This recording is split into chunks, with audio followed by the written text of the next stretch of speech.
तो class 10th में trigonometry chapter आपके पास चैप्टर नंबर 8, तो उसको देखेंगे भी यहाँ पे। तो सबसे पहले एक बार ट्रिग्नोमेट्री समझ लेते हैं कि है क्या चीज़। ट्रिगोनोमेट्री, जो ट्रिग्नोमेट्री वर्ड है ये दो ग्रीक वर्ड से मिलके बना हुआ है।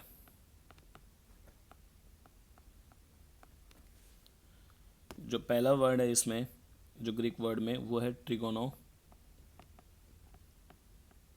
और जो दूसरा वर्ड है वो है मेट्री। जब ये दोनों ऐड होते हैं तो ट्रिग्नोमेट्री बनता है। इस जो ट्रिगोनो वर्ड है यहाँ पे, इस वर्ड का मीनिंग है ट्रायंगल, और इस मेट्री वर्ड का मीनिंग है यहाँ पे मेजरमेंट, या फिर कह सकता हूँ मैं मेज़र। इसका मतलब ट्रिग्नोमेट्री एक ब्रांच है, trigonometry is the branch of mathematics, branch of mathematics which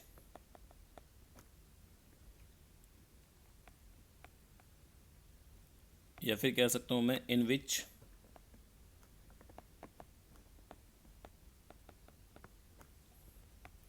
triangles are measured, कि जिसमें ट्रायंगल्स को मेजर्ड किया जाएगा।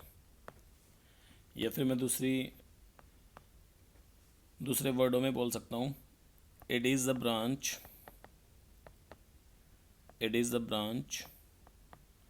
Of mathematics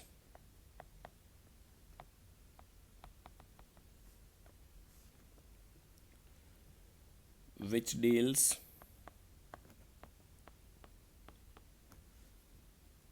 the relationship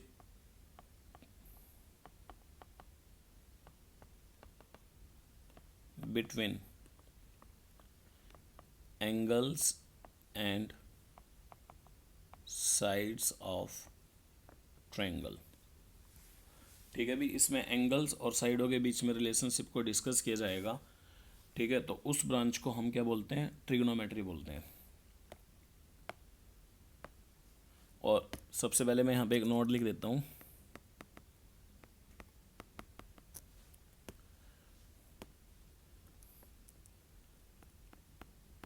trigonometry is always used in right angle triangle। मतलब ट्रिग्नोमेट्री को यूज़ करने के लिए हर ट्रायंगल को राइट एंगल ट्रायंगल होना पड़ेगा, तभी आप ट्रिग्नोमेट्री यूज़ कर सकते हो, अदरवाइज नहीं कर सकते। सपोज करते हैं कि आपके पास ये एक ट्रायंगल है जो कि राइट एंगल ट्रायंगल है आपके पास, ठीक है, और उसमें ये वाला एंगल आपके पास 90 डिग्री है, ये एंगल। तो अगर ये 90 है तो अभी तक आपने पढ़ा था कि ये परपेंडिकुलर होता है, ये बेस, और जो सबसे बड़ी साइड है वो हाइपोटेन्यूस होता है। ठीक है, तो अगर मैं आपसे पूछूं कि इस ट्रायंगल में आप मैक्सिमम रेशियो कितनी बना सकते हो, तो आप मैक्सिमम रेशियो इसमें कितने बना सकते हैं? यहाँ पे पहली रेशियो बना सकते हो आपकी परपेंडिकुलर को हाइपोटेन्यूस से डिवाइड कर लो। दूसरी रेशियो आप शायद यहाँ पे बना सकते हो कि बेस को हाइपोटेन्यूस से डिवाइड कर लो। तीसरी रेशियो बना सकते हो कि परपेंडिकुलर को बेस से डिवाइड कर लो। और बाकी रेशियो बना सकते हो भी 3 और, जो इनकी उल्टी होंगी, कि हाइपोटेन्यूस को परपेंडिकुलर से डिवाइड कर दो, या फिर हाइपोटेन्यूस को बेस से डिवाइड कर दो, या फिर बेस को परपेंडिकुलर से डिवाइड कर दो। मतलब मैक्सिमम मैं यहाँ पे 6 रेशियो बना सकता हूँ, और 6 की 6 मैंने यहाँ पे लिख दिया है। तो जिस बंदे ने इन रेशियो को देखा तो उस बंदे ने इस वाली रेशियो को एक नाम दिया, वो इस वाली रेशियो को नाम दे रहा था साइन। जैसे हर किसी का नाम है, तो परपेंडिकुलर बाय हाइपोटेन्यूस को वो बार बार परपेंडिकुलर हाइपोटेन्यूस ना बोल के क्या बोल रहा है? साइन। इस साइन का मतलब ये था कि जब भी वो साइन की बात करेगा तो इट मीन्स वो परपेंडिकुलर बाय हाइपोटेन्यूस की बात कर रहा है।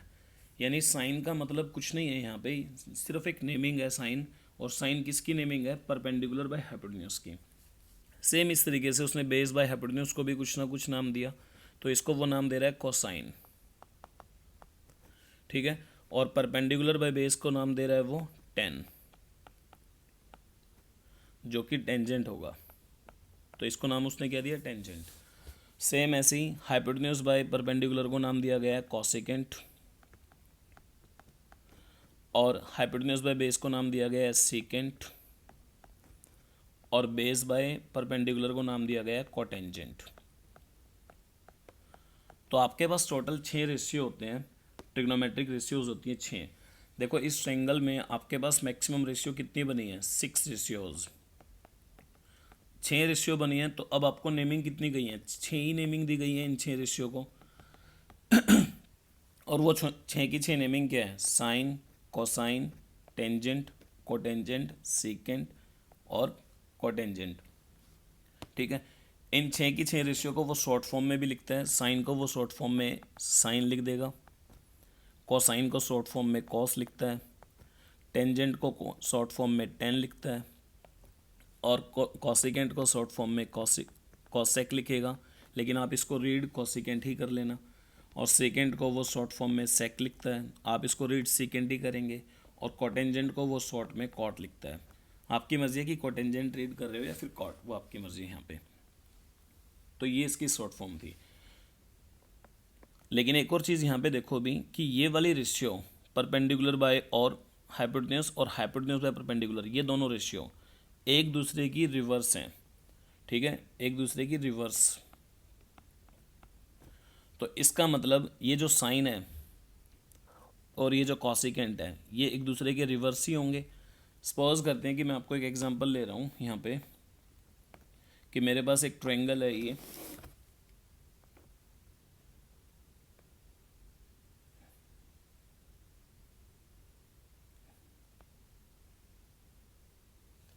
और जिसमें ये वाला एंगल मेरे पास 90 का है, और इसकी वैल्यू 3, इसकी वैल्यू 4 और इसकी वैल्यू 5।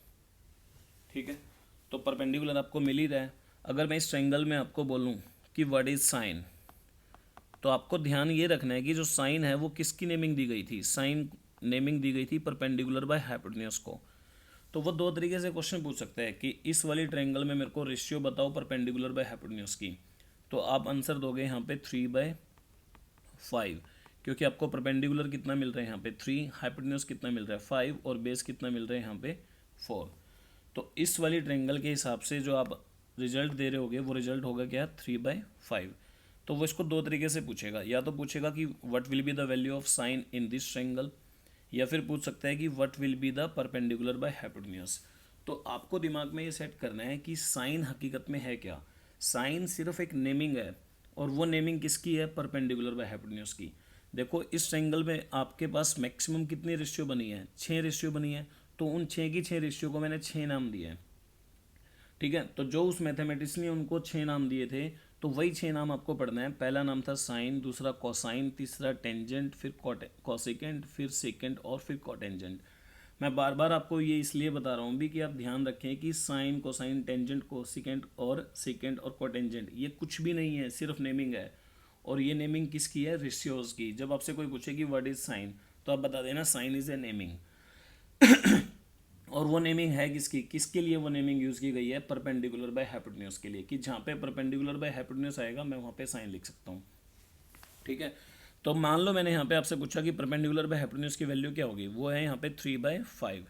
अगर मैं इसी ट्रायंगल में आपसे पूछूं कि व्हाट इज कॉसिकेंट, तो कॉसिकेंट नेम किसको मिला था, हाइपोटेन्यूज बाय परपेंडिकुलर को।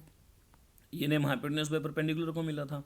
तो यहाँ से हाइपोटेन्यूज बाय परपेंडिकुलर कितना आ रहा है, 5/3। यानी अगर मैं देखूँ तो जो वैल्यू ये है और ये वाली वैल्यू है, ये एक दूसरे की क्या है, रिवर्स। यानी मतलब सिर्फ इसको उल्टा किया होगा उसने, 5/3 उल्टा करके मेरे पास क्या आ रहा है, कॉसिकेंट आ रहा है। तो मैं यहाँ से एक चीज़ देख सकता हूँ कि जो वैल्यू वो साइन की पूछ रहा है आपसे, और फिर आपसे कॉसिकेंट की पूछ रहा है, तो ये दोनों वैल्यू एक दूसरे की उल्टी है। तो इसका मतलब यहाँ से मेरे को ये भी पता लग गया कि जो साइन और कॉसिकेंट है ये एक दूसरे के भी क्या होंगे, उल्टे होंगे। यानी अगर मेरे से वो कभी साइन की वैल्यू पूछे तो मैं ऐसे कर दूँ 1/कॉसिकेंट। अगर मेरे को कॉसिकेंट पता है तो मैं साइन बता सकता हूँ। या फिर मेरे से वो अगर कॉसिकेंट की वैल्यू पूछे तो मेरे को साइन पता हो तो मैं इसको लिख दूँ 1/साइन। क्योंकि जैसे यहाँ पे आपसे कॉसिकेंट पूछा और आपने फॉर्मूले से इसको निकाल दिया 5/3, लेकिन अगर मैं इस वाले को उल्टा कर देता तो उल्टा करता मेरे पास वैल्यू क्या आती 5/3, जो कि यहाँ निकली हुई है।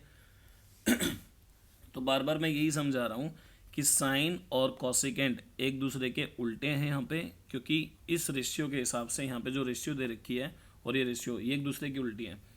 तो यहाँ से मेरे को पता लग रहा है कि ये जो साइन है और ये जो कॉसिकेंट है ये एक दूसरे के उल्टे होंगे।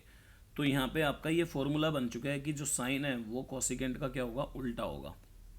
सिर्फ इसको अभी दिमाग में सेट रखना है अभी आपने, कि जो साइन है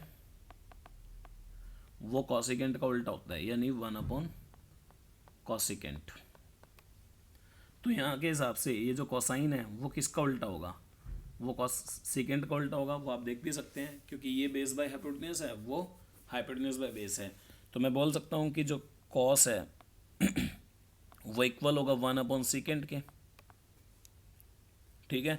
और जो 10 है वो इक्वल होगा 1/कॉट के। मेरे ख्याल से यहाँ से आपको समझ में आ गया होगा कि इन 6 रेशियो में 3 रेशियो जो ऐसी हैं वो एक दूसरे की उल्टी हैं।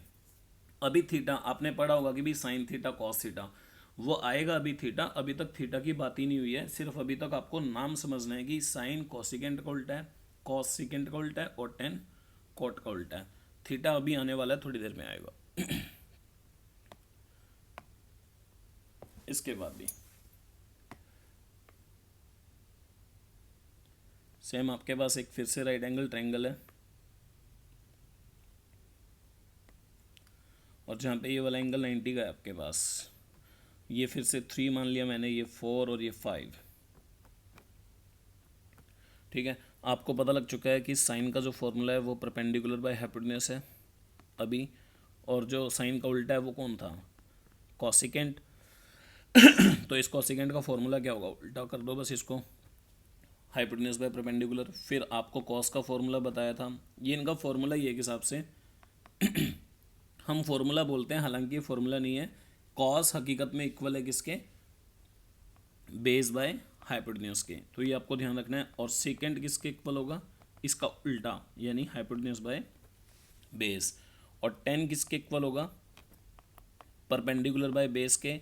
तो 10 का उल्टा कौन है, कॉट, तो वो इक्वल होगा बेस बाय परपेंडिकुलर के। यहाँ से पहली चीज़ आपने ये सीखी है कि साइन इक्वल होता है 1/कॉसिकेंट के, और कॉस इक्वल होता है 1/सेकेंट के, और 10 इक्वल होता है 1/कॉट के। तो इसी तरीके से मैं ये भी बोल सकता था यहाँ पे कि जब साइन कॉसिकेंट के इक्वल है, तो मैं यहाँ से बोल सकता हूँ कि कॉसिकेंट भी साइन का उल्टा है, यानी कॉसिकेंट को लिखा जा सकता है 1/साइन। वो एक ही बात है दोनों में से। सेम इस तरीके से आप इनको भी लिख लेंगे कि सेकेंड इक्वल होगा 1/कॉस के, और यहाँ पे आप लिख लेंगे कॉट इक्वल होगा 1/10 के। तो यहाँ तक मेरे पास है। अगर मैं आपसे पूछता हूँ कि what will be the value of sign, कि साइन की वैल्यू क्या है इस फिगर में, तो आप क्या बोलोगे यहाँ पे 3/5। And what will be the value of 10, 10 आप किसको बोल रहे हो, परपेंडिकुलर बाय बेस को। तो परपेंडिकुलर आपके पास क्या है 3, और बेस क्या आपके पास 4, और हाइपोटेन्यूज क्या है यहाँ पे 5। तो 10 की वैल्यू क्या निकल के आएगी, 10 होता क्या है परपेंडिकुलर बाय बेस, तो परपेंडिकुलर आपके पास कितना है 3, और बेस कितना है 4। भाई स्टार्टिंग में मैं आपको बिल्कुल आराम से समझा रहा हूँ, उसके बाद थोड़ी सी स्पीड भी बढ़ाएंगे। इनको ध्यान से समझो, ट्रिग्नोमेट्री, क्योंकि नया टॉपिक है 10th क्लास के लिए। अब उसके बाद अगर वो आपसे पूछ लेता है कि what will be the value of cosecant, तो कॉसिकेंट होता क्या है, हाइपोटेन्यूज बाय परपेंडिकुलर। तो हाइपोटेन्यूज कितना आपके पास 5, और नीचे कितना आएगा 3। तो ये मेरे ख्याल से इस ट्रायंगल से आप 6 की 6 चीज़ें बता दोगे। फिर अगले में देखेंगे भी। अगर अब आपके पास ये वाली ट्रायंगल दे दे वो कुछ इस तरीके से,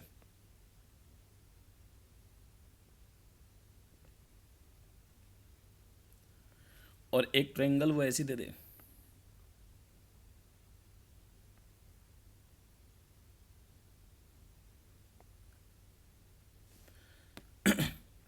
और एक ट्रायंगल वो ऐसी गिवन करे आपको। अब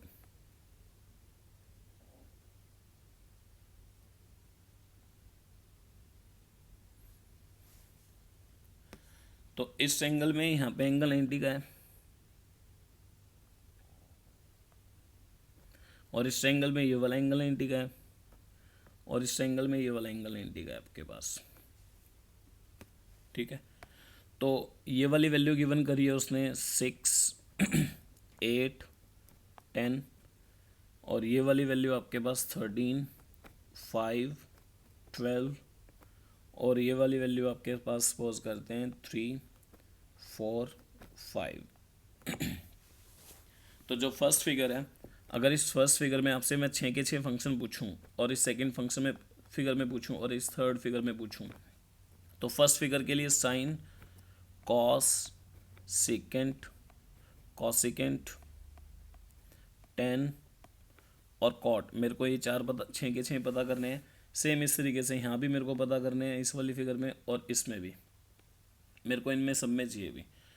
तो मैं यहाँ पे पता करने जा रहा हूँ। तो यहाँ पे मेरे को परपेंडिकुलर क्या दिख रहा है कि परपेंडिकुलर तो 6 है और बेस क्या है यहाँ पे 8 और हाइपोटेन्यूज क्या है यहाँ पे 10। तो पहले में साइन का फॉर्मूला क्या होता है, परपेंडिकुलर बाय हाइपोटेन्यूज। साइन का उल्टा कौन था, कॉसिकेंट। इसका फॉर्मूला क्या होगा, हाइपोटेन्यूज बाय परपेंडिकुलर। तो what will be the value of perpendicular by hypotenuse. Perpendicular by hypotenuse की वैल्यू क्या है मेरे पास, परपेंडिकुलर मेरे पास है 6, तो मैं यहाँ 6 लिख रहा हूँ। हाइपोटेन्यूज मेरे पास है 10, कट के ही कितना आ जाएगा 3/5। तो और कॉसिकेंट क्या होगा, कॉसिकेंट है साइन का उल्टा, तो इसको सिर्फ उल्टा करना होता है 10/6, लगाने की भी जरूरत नहीं होती फॉर्मूला अगर आपको साइन पता है तो। सेम ऐसी कॉस आप निकाल देंगे, सेकेंट आप निकाल देंगे यहाँ पे, और 10 और कॉट भी निकाल देंगे। तो कॉस वैसे क्या निकलेगा यहाँ पे, बेस बाय हाइपोटेन्यूज, जो कि क्या होगा 8/10। अगर मैं इस वाले में पूछूं आपसे साइन, कि इसमें साइन क्या होगा, इसमें परपेंडिकुलर 5 है, बेस आपको 12 लग रहा होगा और हाइपोटेन्यूज आपको 13 लग रहा होगा। तो यहाँ पे परपेंडिकुलर बाय हाइपोटेन्यूज जो कि साइन है, तो उसकी वैल्यू क्या निकलेगी 5/12, 5/13, और जो बेस बाय हाइपोटेन्यूज है जिसको आप कॉस बोलते हो, तो उसकी वैल्यू क्या निकलेगी 12/13। तो मेरे ख्याल से ये वाली फिगर और ये वाली फिगर में आपको कोई दिक्कत नहीं है। मेन फिगर है ये वाली। जब मैं आपसे पूछूंगा कि what will be the value of perpendicular by hypotenuse, अब आपके समझ में नहीं आएगा कि परपेंडिकुलर ये वाला लूँ या फिर ये वाला लूँ, ठीक है। क्योंकि कई बार अगर आप फिगर को इस तरीके से रोटेट करोगे तो फिगर आपको कुछ ऐसी दिखेगी। तो यहाँ पे 4 आ जाएगा और ये जो 3 है ये नीचे आ जाएगा और ये 5 ऊपर चला जाएगा। अगर मैं फिगर को कुछ इस तरीके से रोटेट करूँ तो ये 4 नीचे आ जाएगा ऐसे, मतलब ये 5 यहाँ चला जाएगा और ये 3 यहाँ आ जाएगा और 4 नीचे आ जाएगा। अगर मैं इसको कुछ इस तरीके से रोटेट करूँगा तो इसको ध्यान से समझना, भी आप करके देख सकते हैं रोटेट, ठीक है। तो इस केस में जब आप ऐसे रोटेट कर रहे होगे तो उस केस में परपेंडिकुलर 4 आ जाएगा और इस केस में आपको लग रहा है कि परपेंडिकुलर 3 है। तो जो बच्चा इसको इस तरीके से रोटेट कर रहा होगा फर्स्ट केस यानी ए केस में कर रहा होगा, और जो बच्चा उसको बी केस लेके चल रहा होगा, तो ए केस में जो ये ए केस है और ये जो बी केस है, तो ए वाले जो केस के बच्चे होंगे तो वो आंसर क्या लिखेंगे भी यहाँ पे 4/5। लेकिन जो बी केस का होगा वो परपेंडिकुलर बाय हाइपोटेन्यूज की वैल्यू क्या लेके चल रहा होगा, क्योंकि परपेंडिकुलर उसको 3 दिखेगा और हाइपोटेन्यूज उसको कितना दिखेगा 5। तो यहाँ पे प्रॉब्लम आ जाती है कि सर यहाँ पे परपेंडिकुलर बाय हाइपोटेन्यूज तो मेरा 3/5 आ रहा है, जो उसको ट्रायंगल मतलब अलग परपेंडिकुलर लेके चलेगा, और जो ए वाला केस होगा उसका 4/5 आएगा। तो यहाँ पे थोड़ी सी प्रॉब्लम आती है कि परपेंडिकुलर और हाइपोटेन्यूज को समझने में इस तरह की ट्रायंगल में। तो इनके लिए क्या करा अभी उन मैथमेटिशियन ने कि किसी एक एंगल को यहाँ पे थीटा मान लिया, उसके लिए वो अब एंगल लेके आने लग गए, और जब वो थीटा मान लेते हैं यहाँ पे तो सामने वाली जो साइड होगी थीटा के, तो वो उसको परपेंडिकुलर मानते हैं, ठीक है भी। तो जो सामने वाली साइड होगी उसको क्या मानेंगे, परपेंडिकुलर। तो अगर ये परपेंडिकुलर है तो इस केस में अगर थीटा यहाँ है तो परपेंडिकुलर वो हो जाएगा, अगर थीटा यहाँ होगा तो सामने वाला परपेंडिकुलर ये हो जाएगा। अब सारी चीज़ें डिपेंड करती हैं थीटा पे, यानी अब वो आपसे कभी भी साइन नहीं पूछेगा कि साइन की वैल्यू क्या है, ये क्वेश्चन नहीं पूछेगा। अब आपसे क्वेश्चन पूछेगा कि what will be the value of sine theta, क्योंकि वो आपको क्लियर करना चाहता है कि जहाँ पे थीटा होगा उसके सामने वाला परपेंडिकुलर है। तो इस वजह से थीटा की एंट्री होती है। और ध्यान रखना है कि ये जो थीटा है वो इसके साइन के साथ मल्टीप्लाई नहीं कर रहा, ठीक है भी। तो साइन एंड थीटा जो है वो एक दूसरे के साथ मल्टीप्लाई नहीं कर रहे हैं यहाँ पे। तो यहाँ पे एक दूसरे के साथ क्या नहीं कर रहे, मल्टीप्लाई। सिर्फ ये थीटा किस लिए आया है साइन के साथ, सिर्फ परपेंडिकुलर और बेस को बताने के लिए। मैं बार बार बता रहा हूँ कि साइन और थीटा एक दूसरे के प्रोडक्ट नहीं है, मतलब साइन थीटा जो बना है वो एक दूसरे के प्रोडक्ट से नहीं बना है। यहाँ पे थीटा सिर्फ परपेंडिकुलर और बेस को बताने के लिए आया हुआ है, तो इस चीज़ को ध्यान रखेंगे।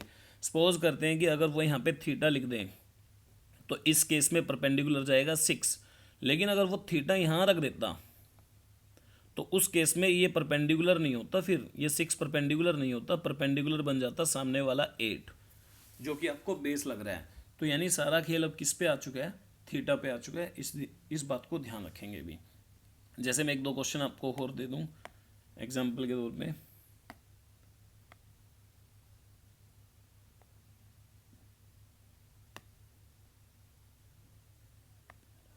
फॉर एग्जाम्पल मेरे पास ये फिगर है, इस फिगर में आपको वो ये 5 गिवन कर रहा है, इसको 5 गिवन कर रहा है, इसको 13 गिवन कर रहा है, इसको 12, और यहाँ दे रहा है वो थीटा, और यहाँ पे दे रहा है वो सपोज करते हैं अल्फा। अब आपसे पूछना चाह रहा है कि वो साइन क्या होगा। अब आपसे वो कभी भी साइन नहीं पूछेगा, ठीक है। अब वो पूछेगा या तो आपसे पूछेगा कि sine what will be the value of sine alpha, या फिर पूछेगा आपसे what will be the value of sine theta.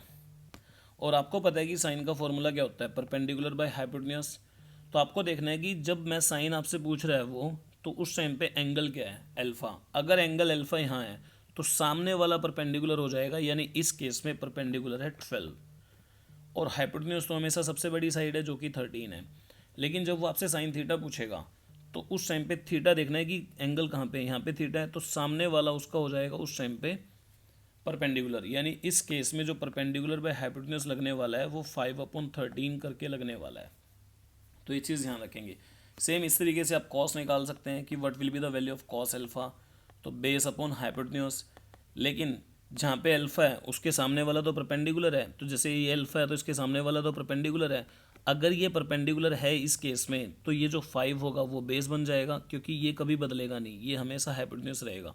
Changes in दोनों में आएंगे कि परपेंडिकुलर और बेस। अगर एक परपेंडिकुलर है तो दूसरा क्या हो जाएगा, बेस। तो अल्फा के केस में 12 जो है वो परपेंडिकुलर है, तो 12 is perpendicular in case of alpha. लेकिन यही जो 12 है ये बेस बन जाएगा इन केस ऑफ थीटा, क्योंकि जब आप थीटा लेके चलोगे तो परपेंडिकुलर कौन होगा उस टाइम पे, 5 होगा, तो ये 12 क्या काम करेगा, बेस। तो यहाँ पे अभी क्या कर रहे हो आप, अल्फा का लेके चल रहे हो, तो अल्फा के केस में परपेंडिकुलर कौन है, 12, तो बेस कौन होगा, 5। तो यहाँ पे मैं लिखूंगा 5 और नीचे 13। तो इस तरीके से भी आपको 6 के 6 फंक्शन यहाँ पे निकाल के देखने हैं कि आप उसको निकाल लोगे, ठीक है। तो ये चीज़ ध्यान रखेंगे। और आपको एक और चीज़ बता दूँ कि जो साइन है, साइन थीटा, इसका फॉर्मूला परपेंडिकुलर बाय हाइपोटेन्यूज हकीकत में नहीं होता। हम पढ़ते हैं परपेंडिकुलर बाय हाइपोटेन्यूज, लेकिन जो जेन्युइन फॉर्मूला है वो इसका क्या होगा, मान लो यहाँ पे थीटा है, सपोज करते हैं कि सपोज किया कि ये वैल्यू थीटा है, तो थीटा के जो सामने वाली साइड है उसको बोला जाता है opposite side of theta, opposite side of theta. और ये वाली साइड जो है वो थीटा से लगती हुई साइड है, तो इसको बोला जाता है एडजेसेंट साइड,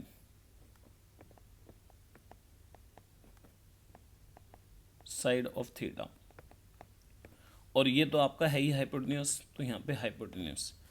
तो जो साइन थीटा का फॉर्मूला ये वाला नहीं है, ये हम पढ़ते हैं परपेंडिकुलर बाय हाइपोटेन्यूज, लेकिन हकीकत में जो फॉर्मूला होता है इसका, यहाँ पे जो भी एंगल आया हुआ है थीटा, तो साइन का फॉर्मूला होता है side opposite to theta divide by hypotenuse. अगर मैं आपसे पूछूं कि कॉस का फॉर्मूला क्या होगा, हमने पढ़ा था अभी तक कॉस का फॉर्मूला बेस बाय हाइपोटेन्यूज, लेकिन हकीकत में कॉस का फॉर्मूला होता है adjacent side to theta divide by hypotenuse. अगर मैं आपसे पूछूं what will be the tan theta, तो फॉर्मूला बनेगा परपेंडिकुलर बाय बेस जो आप पढ़ के आए थे, लेकिन हकीकत में इसका फॉर्मूला क्या होता है, साइड अपोजिट टू थीटा, उसी को तो आप बोलते थे परपेंडिकुलर, अपोजिट टू थीटा, और डिवाइड बाय एडजेसेंट साइड, या फिर side adjacent to theta, adjacent side to theta. तो मेरे ख्याल से आपको ये समझ में आया होगा। सीबीएसई में आपसे 1 मार्क में क्वेश्चन पूछ सकते हैं कि इनमें से साइन थीटा की वैल्यू क्या है, और वो आपको दे दे परपेंडिकुलर बाय हाइपोटेन्यूज, फिर बेस बाय हाइपोटेन्यूज, और ये सब कुछ दे दे, और साथ में ये वाला ऑप्शन भी रखे तो आप इस ऑप्शन के साथ जाएंगे भी कि हकीकत में फॉर्मूला तो यही होता है, side opposite to theta divide by hypotenuse. तो इनको भी पूछ सकते हैं, ध्यान रखना भी। लेकिन हम क्या कर लेते हैं, जो थीटा के अपोजिट है उसी साइड को हम मान लेते हैं कि परपेंडिकुलर होगा। मतलब हम मानते हैं कि जहाँ पे भी अपोजिट साइड ऑफ थीटा होगी ना वही परपेंडिकुलर होगी, इसलिए हम फॉर्मूला क्या चला लेते हैं उसका, परपेंडिकुलर बाय हाइपोटेन्यूज का। तो इसको ध्यान रखेंगे कि हमने किसको परपेंडिकुलर माना हुआ है, अपोजिट साइड ऑफ थीटा को परपेंडिकुलर मानते हैं। इसलिए मैं कहता कि जहाँ पे थीटा आएगा उसके सामने वाला परपेंडिकुलर मान लेना, तो वो सारे के सारे फॉर्मूले आपके काम करेंगे। तो ये तो आपका बेसिक था भी यहाँ तक। अब एक और चीज़ देखते हैं। तो 6 के 6 ट्रिग्नोमेट्रिक फंक्शन के बारे में आपको पता लग गया होगा कि साइन थीटा जो है वो परपेंडिकुलर बाय हाइपोटेन्यूज है और इसका उल्टा होता है कॉसेकेंट थीटा। तो इसका फॉर्मूला बनेगा हाइपोटेन्यूज बाय परपेंडिकुलर।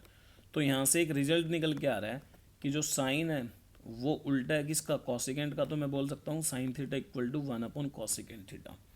भाई बेसिक पे काम करो, बेसिक समझना जरूरी है ट्रिग्नोमेट्री का। तो यहाँ से दूसरा फॉर्मूला इसका बनता है कॉस थीटा का। कॉस थीटा को हमने बोला था पर बेस अपॉन हाइपोटेन्यूज। तो यहाँ से कॉसिकेंट का उल्टा कौन है, सीकेंट। तो सीकेंट थीटा का फॉर्मूला बनेगा हाइपोटेन्यूज बाय बेस। तो यहाँ से इंप्लाई हो रहा है कि जो कॉस थीटा है वो हो सकता है 1 अपॉन सीकेंट थीटा। या फिर मैं यहाँ से ये भी बोल सकता हूँ कि जो कॉसिकेंट है वो क्या होगा, कॉसिकेंट थीटा इक्वल होगा 1 अपॉन साइन थीटा के। एक ही बात है, या तो उसको लिखो या फिर उसको। तो सेम ऐसे यहाँ पे अगर मैं पूछूं कि व्हाट इज सेकेंड थीटा, तो आप सेकेंड थीटा को लिख सकते हो 1 अपॉन कॉस थीटा। लास्ट से भी यहाँ पे टेन थीटा। तो टेन थीटा क्या होगा, परपेंडिकुलर बाय बेस। तो यहाँ से मेरे को पता लग रहा है कि जो कॉट थीटा है वो क्या होगा, बेस बाय परपेंडिकुलर। तो यहाँ से मैं बोल सकता हूँ कि जो टेन है और कॉट है वो एक दूसरे के उल्टे हैं। तो यानी tan theta equal to 1 upon cot theta. तो ये आपको ध्यान रखना है। नोट करने वाली चीज़ क्या है, नोट करने वाली चीज़ यहाँ पे है कि साइन थीटा इक्वल होगा 1 अपॉन कॉसिकेंट थीटा के ही। ये नहीं है कि साइन थीटा को आप इक्वल लिख देंगे 1 अपॉन कॉसिकेंट अल्फा के। तो ये वाला नहीं है भी, ये गलत है यहाँ पे। यानी जो एंगल यहाँ है वही एंगल यहाँ होना चाहिए, लेकिन क्या दोनों एंगल सेम है, नहीं है। तो sign theta equal 1 upon cosecant alpha के नहीं होगा। साइन थीटा को इक्वल अगर होना है 1 अपॉन कॉसिकेंट के तो यहाँ पे भी क्या आना चाहिए, थीटा। यानी एंगल को भी ध्यान रखना है कि दोनों का एंगल सेम हो। और मैं बार बार बता चुका हूँ कि ये जो साइन है और ये जो थीटा है ये एक दूसरे के साथ मल्टीप्लाई नहीं कर रहे हैं, ठीक है। तो not multiply each other, applying each other, ये एक दूसरे के साथ मल्टीप्लाई नहीं कर रहे हैं। तो इसको ध्यान रखना है यहाँ पे भी। अब नेक्स्ट, अब यहाँ से मैं एक और चीज़ बताऊँ कि टेन थीटा आप अभी क्या पढ़ के आए हो, परपेंडिकुलर बाय बेस। अगर मैं डिवाइड कर दूँ न्यूमरेटर और डिनोमिनेटर को, dividing numerator and denominator by hypotenuse, अगर मैं हाइपोटेन्यूज से डिवाइड कर दूं तो क्या बनेगा यहाँ पे, तो टेन थीटा क्या बनेगा, perpendicular by hypotenuse divide by base by hypotenuse. और आप पढ़ के आ चुके हो what will be the value of perpendicular by hypotenuse. ये रहा, परपेंडिकुलर बाय हाइपोटेन्यूज किसके इक्वल है, साइन के। तो यहाँ पे मैं लिख सकता हूँ sine theta. And what will be the value of base by hypotenuse, इसकी वैल्यू क्या आपके पास, कॉस थीटा। तो यहाँ पे आ जाएगा कॉस थीटा। यानी टेन थीटा हकीकत में इक्वल किसके हो चुका है, sine theta by cos theta के। तो ये इसका इंपॉर्टेंट फॉर्मूला है टेन थीटा का भी, sine theta by cos theta, इसको ध्यान रखेंगे। और इस टेन थीटा का उल्टा कौन है, इसी तरीके से आप किसको बनाएंगे भी, कॉट थीटा को। कॉट थीटा का फॉर्मूला क्या होता है, बेस बाय हाइपोटेन्यूज, फिर से बेस बाय परपेंडिकुलर। यहाँ पे दोबारा डिवाइड करना हाइपोटेन्यूज से, तो ऊपर कॉस आ जाएगा और नीचे साइन, ये आप खुद करके देखेंगे भी। तो what will be the formula for tan theta, sine theta by cos theta. अभी तक मैंने आपको टोटल कितने फॉर्मूले बताए हैं, 6 तो मैं यहाँ पे बता चुका हूँ आपको भी, sine theta, cosecant theta, cos theta, second theta और टेन थीटा, कॉट थीटा। तो आपको ये वाली चीज़ें याद रखनी है कि भी किसकी किससे रिप्रेजेंटेशन की गई है। दूसरा मैंने आपको बताया कि साइन थीटा उल्टा किसका है, कॉसिकेंट का। तो मैं लिख सकता हूँ sine theta equal to 1 upon cosecant theta. या फिर मैं लिख सकता हूँ cosecant equal to 1/sin theta, और मैंने फिर बताया आपको cos theta equal to secant theta, और या फिर मैं लिख सकता हूँ secant theta equal to cos theta. मैं बहुत अच्छे तरीके से बता चुका हूँ पहले भी कि cos theta base by hypotenuse होता है और second theta hypotenuse by base होता है। इस वजह से ये कॉस और ये सेकेंड एक दूसरे के रिवर्स हैं, यानी उल्टे हैं। सेम ऐसे ही साइन और कॉस सेकेंड एक दूसरे के उल्टे हैं, ऐसे ही टेन और कॉट एक दूसरे के उल्टे हैं। तो उम्मीद है भी आपको यहाँ तक समझ में आया होगा। तो इसके बाद ये आपका बेसिक था, भी आज छोटी वीडियो बन रही है, तो नेक्स्ट लेक्चर में मैं आपको 8.1 पूरी करा दूंगा। तो आज यहाँ तक ही देखेंगे।